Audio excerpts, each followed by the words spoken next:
I'm Ben Pugh, and you're listening to Impact, Parenting with Perspective. This podcast is all about helping parents manage the mental and emotional drama that comes with parenting teens so they can focus on what's most important, building rock-solid relationships and having a powerful impact on their teen's life.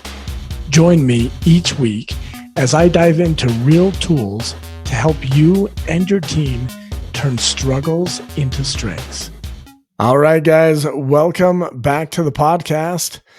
Today, we are going to be sharing with you some of our favorite books when it comes to upping your game as a parent, but we're also going to be talking about one book in particular that I was reluctant to start reading, and Courtney was like, Ben, you got to read this book.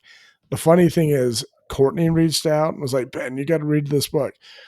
Stephanie reached out and she's like, Ben, I think this lady is stealing everything that you teach. And like a few more of my previous clients have been like, hey, Ben, you got to read this. Why was I so reluctant, Courtney? Did I ever give a Maybe good excuse? because I suggested it. I don't know. I feel like that's the way things go. Oh, I don't yeah. know. You had a long list of books that you were on deck to read, and so I think once enough people said it, you're probably like, all right, this one can move on up. Actually, I think you're right. I think it was the next book on my list, but when you were like, Ben, you got to read this, I just bumped it all the way to the bottom. Yeah, right. That's what I think happened for sure. Now, I'll tell you part of it. So there have been times where I feel like I'm in the zone and I'm like, oh, this is the lesson that I'm learning in my parenting. And sometimes I would rather not be tainted by someone Mhm. else's interpretation. And I Mhm. don't want to necessarily teach somebody else's stuff, which, if I'm honest with you, I don't think anyone really has teachings that are unique to them. Like, we've all kind of come up with our own teachings based on things that we've learned from other people or experiences.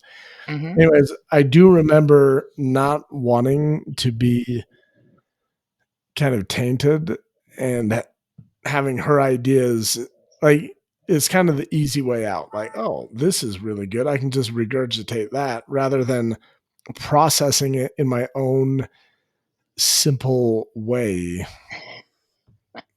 Simple, guys, because I teach parents and I teach teenagers, and I'm like the perfect blend because I can teach it simple enough for teens to get it, but also simple enough that parents are like, oh, it really is that simple.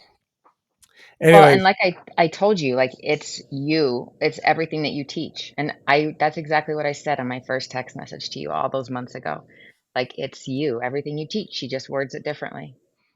yeah. And the thing that I think is super powerful about that is that, like, I don't mind recommending other people's stuff to people. Like, Leadership and Self-Deception is probably the book that I've referred to people the most. There are concepts in that book that I'm still wrapping my brain around, and I can't teach it as well. And the funny thing is, like, I'll recommend Leadership and Self-Deception, like, let's say to 50 people in a year. And when I talk to all these people, they take something different out of it because where you are, like, have you ever heard of the saying, like, you can never pass through the same river twice because the river is constantly flowing and changing, and Oh, it's okay. different at one moment than it will be in another moment. I think we're the same way. And so you could almost say that you'll never read the same book twice, not because the book is constantly changing, but because you are constantly changing. And I Hmm. like having resources. Like, I've had people that couldn't afford to work with me, and I was like, "Oh, hey, I'll give you a scholarship to work with me." And this usually means that I'm just letting them work with me for free. And I would prefer to have them earn the scholarship than for me to just give it to them. And Hmm. sometimes to give someone a scholarship, and I don't do this very often. So like, don't just start hitting me up being like, Ben, I don't want to pay you. Can we do the scholarship thingy? It's very rare special occasions. But when I do it, I want people to earn it. I don't Hmm. want it to be handed out and just given to them. And so one of the things that I'll do is I'll say, hey, I'd be happy to let you work in my membership or in whatever I'm doing for free for this period of time if you will read this book and hop on a one-on-one call with me and have a discussion about it. And let's see what you've learned. And I am really excited to have the let them theory in like my bag of tricks. Like the next time someone needs a discount or can't afford to work with me, I'll be like, hey, you go read this. I read it in a week. Like, I think you could probably make it work in a week or two. Come back to me when you're done. Let's discuss it. And then it kind of helps give me leverage to help someone get the help that they need. Does any of that even make sense? It does. I think that's awesome. Like, you have to have skin in the game, and it's good for you to know that they're invested and they actually want to make the change and they're willing to do the work before you give up your time. So, no, I think that's great. Yeah. Yeah, I'm going to look for your text months back. I want to see exactly what you said.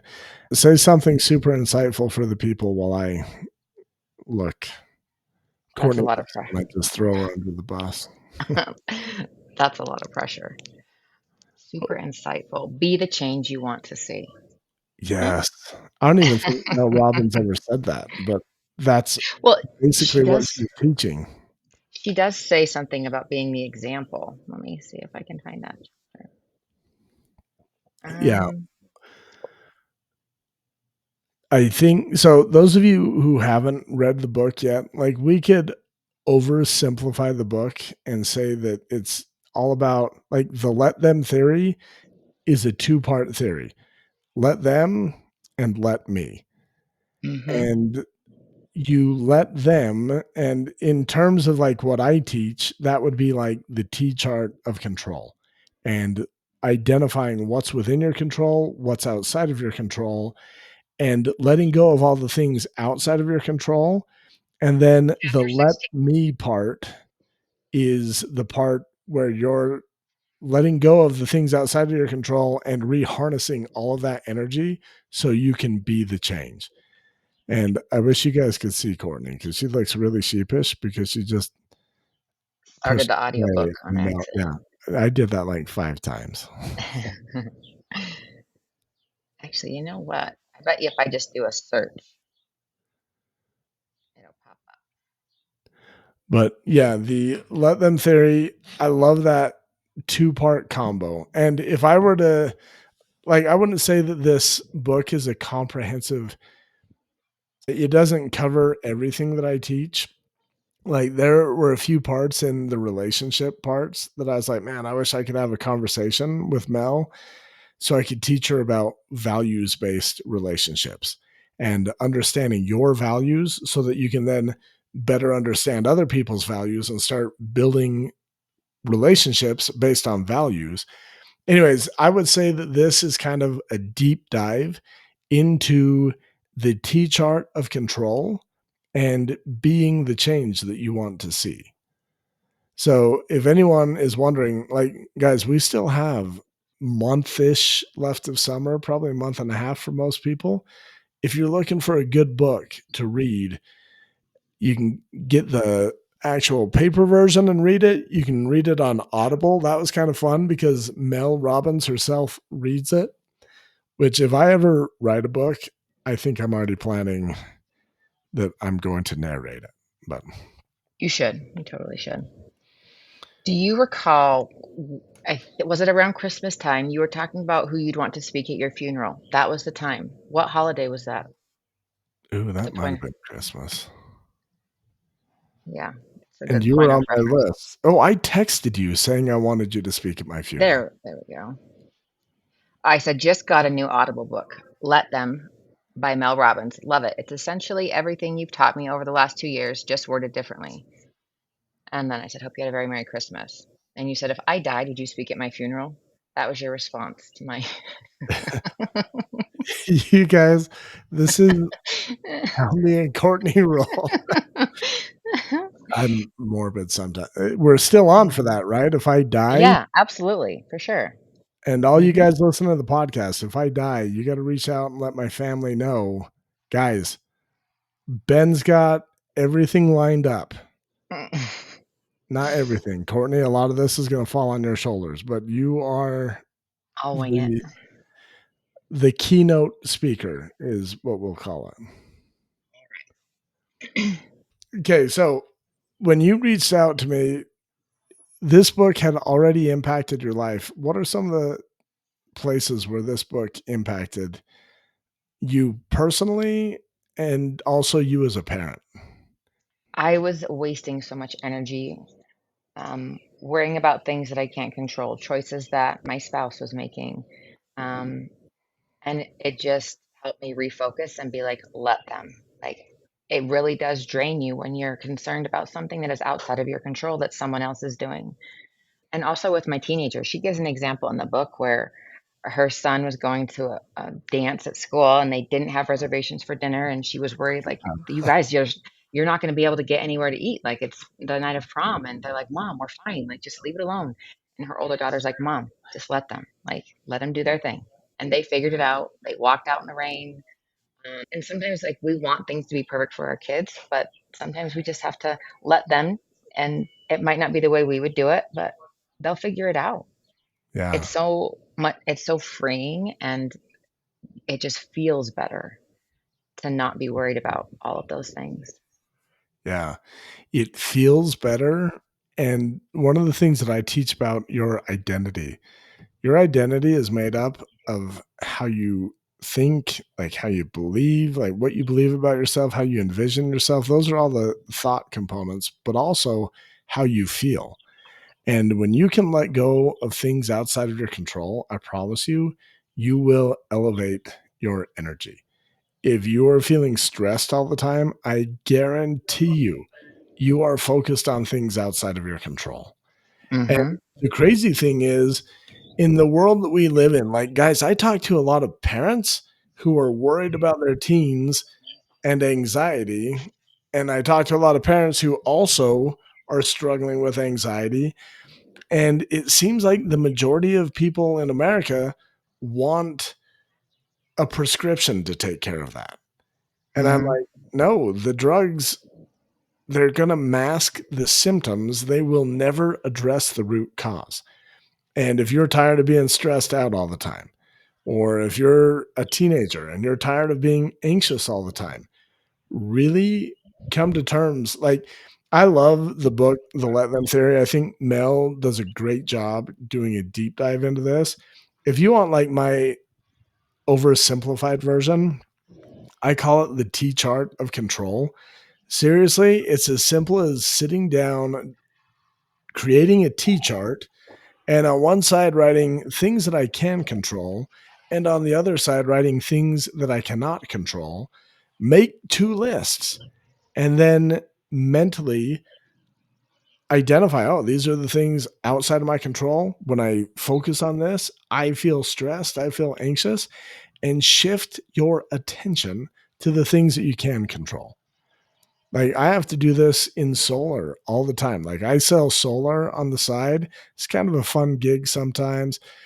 Sometimes it's stressful because, like, right now, I have so many potential clients that they're like, oh, I got to talk to my spouse. I don't know.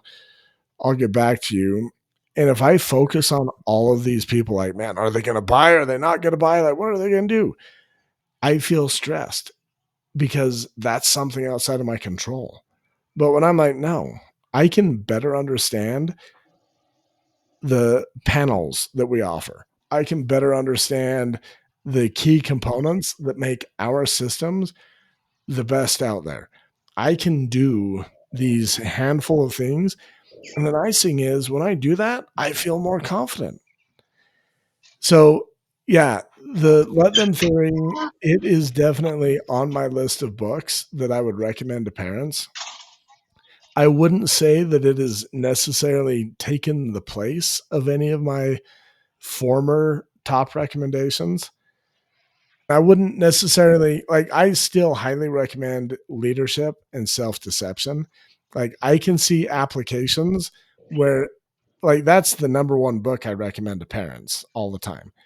I can also see applications where knowing certain parents, I might be like, no, no, you got to start here. Start with the let them theory. And so the other book that I would add to the list, actually, I have two more. One you might scratch your head at. Let's start with the one you wouldn't. Brené Brown's The Gift of Imperfect Parenting. Hmm. It's not even like an actual book, it's just like an audio on Audible and maybe on YouTube. I thought that book was fantastic. And Yes. then the other book that I often recommend is A Christmas Carol. And people are like, why do you recommend a Christmas book? That's so lame. It gets into some of the weird, deep spiritual stuff that I teach. And I believe that there's a past version of us, a present version of us, and a future version. And I just love the example of Scrooge of navigating those three different versions of himself. And then in the present, taking ownership and creating change. And that's one of the things I get a lot of parents that have a lot of regret over how they've parented in the past, maybe how they were parented in the past. And when we can kind of explore that and really identify, well, if you keep parenting the same way, what's it going to look like in the future?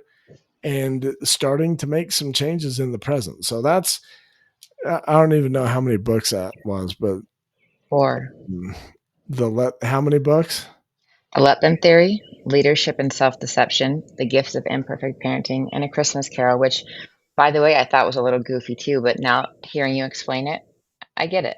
I get it. Yeah, it's super powerful. And like we talked about earlier, like the analogy that you can never go through the same river twice because Mhm. it's constantly changing. I feel like there are so many books that I've read. Ooh, another book that I would add. Jonathan Livingston Seagull. Have you ever read that book? I have not. My grandma made me read that when I was 12, and I have loved it ever since. In fact, if you read that book, that will give you a little bit of insight into who I am and kind of why I am the way I am. I just love personal development and growth. Uh-huh. I love Jonathan Livingston Seagull, and I feel like that book inspired me at a tough time when I was a teenager. So, Yeah. anyways, I was just telling you before, like before we started, a book that I thought was really pivotal in me changing and developing as a person was A New Earth by Eckhart Tolle. And I just started listening to it again, so I can't regurgitate everything that he teaches, but I just remember that being a very important part of my life when things changed, is when I read that book. yeah. Yeah. And that goes back to what I'm telling you. Like, you can't cross through the same river twice because it's constantly changing. Well, take that to a higher level. You are constantly changing. Like you and that same river, you will always be different every time that you meet. And there are so many books. Like I've probably read Leadership and Self Deception 1 to 2 times a year for the past 10 years. And every time I read it, something else stands out. And some of the lessons that before I was working on, I'm like, oh, that's super easy. But there are new lessons that I'm like, man, I got to work on this. And so, one of the things I'd invite you to do after listening to this podcast, number one, I would say go out, listen to Mel Robbins. If you're close to Mel, just let her know she stole all my crap and I'm not happy. He's great. Let her know she's fantastic. I would love to have her on my podcast. She is just phenomenal. Courtney would probably pass out I because would love she'd be like a real celebrity on here, not just Ben. it. No judgments. But the thing is, like, after listening to this podcast, like, if you are the type of parent who wants a better relationship with your teen and you catch yourself getting into the controlling parent trap, I talk about 3 parent traps. I have uh, quiz where you can go assess yourself and see which trap you fall in. But there's the controlling parent trap, the doormat parent trap, and the lost and confused parent trap. If you were in the controlling parent trap, the let them theory is for you. Would you agree with that, Courtney? Yeah, I think any parent trap. I think if you're a parent, if you're a person, you could benefit from the let them theory. I think everybody can. There's something in there for everyone because she doesn't just talk about relationships with kids or teens or spouse, but even friendships and how those evolve and it, how to not take everything so personally. Like there are so many good things that we can all benefit from in that book. Yeah. My my family has some really close friends. Like there was probably 14 years where we hung out with this one family probably 2 to 3 times a week on average. And there were some weeks where we hung out every single day and somewhere it was just once, maybe twice. We were super close to this family and they listen to this podcast sometimes. So if they're listening, I don't want you to think we're less close. But guys, when you moved away from us, it made it really hard. And having Brené Brown talk about friendships and oh, she has 3 rules for the friendships. I can't remember what they are, but one is like convenience, Hmm. proximity, and time of life. I can't remember, but like we had such a magical 15 years and we're still super close. Like for 4th of July weekend, we went and stayed with them and then our plans changed and we stayed an extra day with them. And it's just every time we get back together, it's like no time has passed. Hmm. Like, we just get right back into being best friends. But it was really helpful listening to that part where Brene, wrong book, where Mel Mel. talked about friendships and stuff because my wife and I have legitimately been mourning the change in that friendship. And it was just helpful to put that in to a different perspective and see it through a different lens. But Hmm. well, I think we can make this a shortish episode. Any last words that you want to say about the let them theory? Hmm. Not that I can think of at the moment. I usually get inspired listening to you talk. Yeah, so I try and get the last word so that I be one up to the other, and then you're like, "Oh, wait. Here's my last word," and then we'll let Courtney get her last words. I'll just copy whatever I say anyways. But I really love the let them theory. One thing that I would warn you about, like it is called the let them theory, but don't see it as that one-sided. Like this is not about letting other people just walk all over you. If possible, like it would have been great to call it the let them, let me theory. Like I love that dual action. And for me, like that's the T chart of control, like taking time to identify what is outside of my control. I'm just going to let them. And then it helps for me mentally to kind of, I play a lot of board games. My best friends that I talked about on the podcast, he is a board game junkie. Like he's an addict. And I like to think of things in terms of board games. And when I play board games, like if you're squandering your assets or your energy or your money in a game, you're going to lose.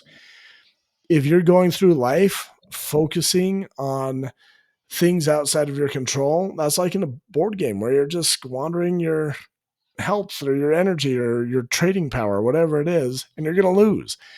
If you can identify the things outside of your control, and for me, it helps to make this mental shift like, oh, I have energy that I could apply to that, but I'm going to reharness all of that energy and I'm going to apply it to something in the column of things within my control.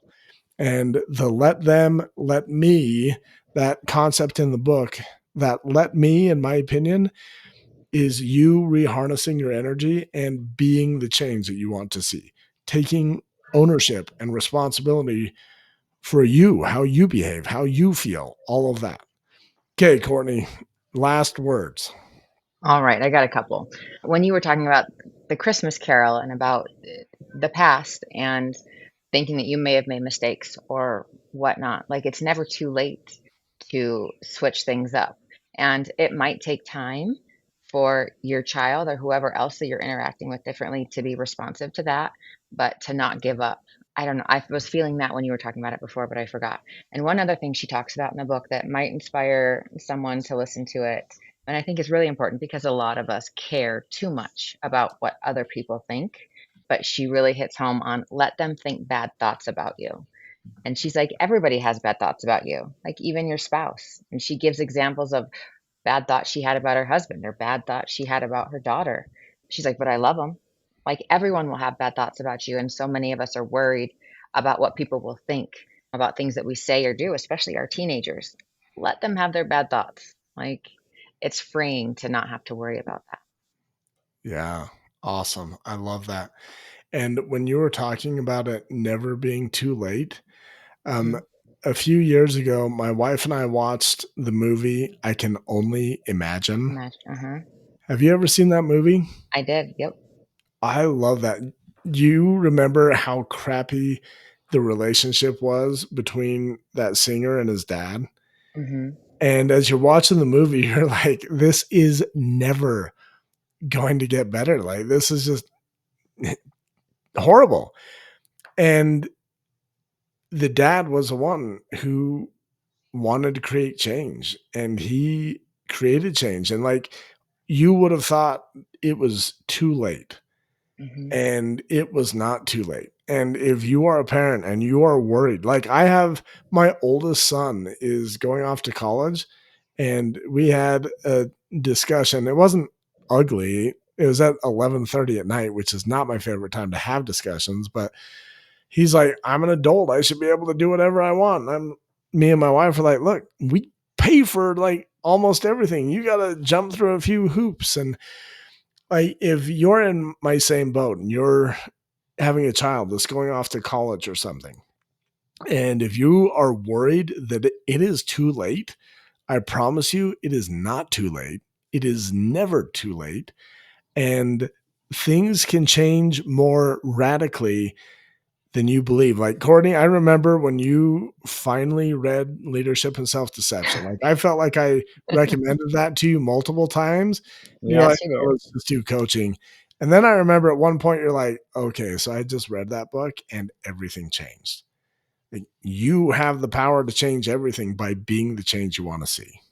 Yeah, I took offense to that book when I first started listening to it. Like, wow, this is what he thinks of me? Like, oh, like, and I did not want to keep listening to it, but I stayed the course, and it's an amazing book. Yeah. The funny thing is your thought was, "This is what he thinks about me," and I could see that, like, "What, you think I'm the problem? You think I'm Right. the mess?" Yes. And the truth is, I'll be honest with what I saw in you. I saw a mom who's trying to control these things outside of her control, and I was like, "Oh my goodness, you reharness that energy into you, you're just gonna be amazed at."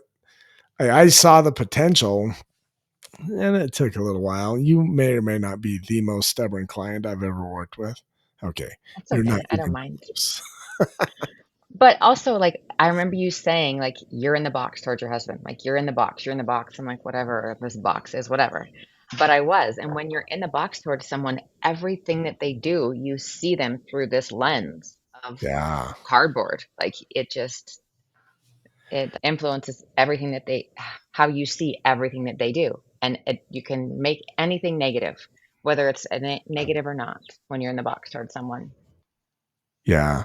Guys, we keep on pretending like we're gonna end this podcast, but psych, we're still here. I was just exploring being in the box, what that meant, and I took some notes. Okay, here it is. Okay, so I was just exploring this concept. I hadn't listened to the book recently again. I was just kind of exploring for coaching and my own purposes, but I came up with this thing that when you're in the box, you are trying to define someone else by your understanding of them by your values and by your standards. Would you agree with that? Yes. And this, by the way, is why our country is so divided right now. Like politics, religion, sports, like people are trying to define others by their own understanding, their own values, their own standards. And we're all in the box towards each other. And gosh, not to take anything away from Mel Robbins, but Leadership and Self-Deception is still probably the number one book that I refer parents to, because when they want to change their teen, I want to help them get out of the box. And when you look at our society, it makes sense that you would be in the box towards your children or your spouse, because that's what we get in the media and all around us. But anyways, yeah, if you are in the box, I promise you're trying to define someone else based on your values, your understanding, your lens. And Or that you was don't see them powerful. as a person. Yeah, it's a good book. Just read both. Let's just read both. Yeah, read one, then read the other. We don't care which one you start with, but pick one. And here's the thing, you can always use the text Ben feature to the podcast and let us know what you think of the books. And I don't know, I was thinking we could do something special for anyone who reached out and was like, hey, I read the book. Hey, we could even host a group call. If we got enough people to use the text Ben feature in your podcast app that was like, hey, I read it, I would love to discuss it, I would be willing to host a live call. Courtney, would you be willing to co-host a live call? I think it would be so much fun. The group coaching calls were one of my favorite things back in the membership. It was my favorite thing. I attended a lot of them, almost all of them. Yes, you did. I need to get back to that. Guys, there's things coming. Just got to be patient, because sometimes I'm slow, especially during football season. Which, Working. Go ahead. side note, our new football coach, who I coached back when he was a freshman, by the way, so that's how you know I'm getting old. He has us as coaches. We are the scout D, and we're holding bags, like not like grocery bags, like big old dummies for the football kids to hit. I am getting so beat up at practice, and I'm like the coach that all the kids like want to one up. Mm. And I'm pretty tough, guys. Like, don't even question my toughness. Since most of y'all are women, listen to this, I could probably bench more than you, but whatever. These kids will double team me, and they will triple team me, and they just demolish me. So now, not only am I busy with my own business, selling solar and coaching football, on top of that, I have to come home and heal. Like, I have literal bruises on my body from football practice. But you're Anyway, tough. You got it. You're yeah, tough. I got this, guys. You can bench press more than us. Stop complaining, okay? Well, not collectively. And oh my goodness, I sat down and benched the other day. This freaking kid is stronger than me, and I was like, "What? I gotta get back to work. Use Gotta your be old able man to." strength. I know. Okay, well, guys, go listen to Mel Robbins' The Let Them Theory. It is powerful. When you get done with that, go listen to Leadership and Self-Deception and use the text Ben feature.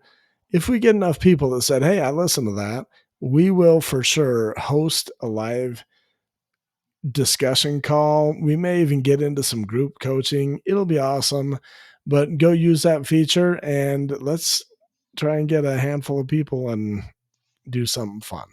Yeah, or text Ben if you have questions about how some of those things might apply to your current situation. If you just Yeah. need some more clarification. Yeah, reach Yeah. out. We can unpack that on one of our podcast episodes. Okay. Well, with that, we're going to let you guys go.